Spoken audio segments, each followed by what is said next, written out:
Bonjour tout le monde, alors je suis de retour, troisième chronique, le défi d'être soi. Avez-vous remarqué que parfois la peur d'être égoïste peut se réveiller en vous quand vous commencez à penser à vous faire du bien? Moi, j'ai entendu souvent cette phrase-là en atelier ou en relation d'aide.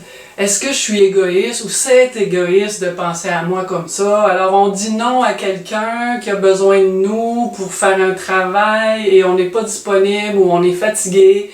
On dépasse parfois nos limites. En fait, je vais prendre des décisions pour moi et là, j'ai peur d'être rendu égoïste. Alors, je pense qu'il y a une confusion entre l'égoïsme et prendre soin de qui on est. Cette peur-là d'être égoïste ou de devenir égoïste finit par être un frein à mon cheminement pour me respecter et vivre vraiment ce qui est constructeur pour moi ou pour conserver mon équilibre personnel, faire des choix qui sont sains pour moi.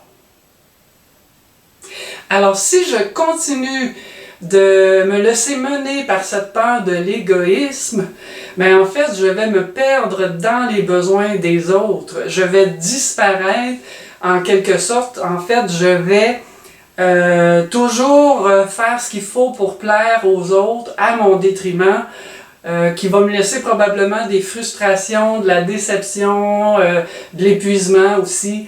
Alors moi, je vous invite à bien vérifier. Parce que l'égoïsme, c'est si j'étais toujours centré que sur moi, que mes relations étaient toujours tournées vers moi pour répondre à ce que moi je veux. Alors, est-ce que c'est vraiment ça que je vis ou si au contraire, je commence à prendre des décisions qui sont constructrices pour moi et qui, oui, évidemment, peuvent déranger l'entourage qui était habitué à quelque chose de plus confortable, une situation où peut-être je disais toujours oui. Vous voyez, alors, m'affirmer, c'est prendre ma place dans la relation et surtout être le gardien, le gardienne de qui je suis puis de ce qui est bon pour devenir de plus en plus moi-même. Alors, si vous avez des commentaires à propos de cette chronique-là en lien avec votre vécu, allez-y, inscrivez-les, vous êtes toujours les bienvenus et à bientôt pour la prochaine chronique, le défi d'être soi.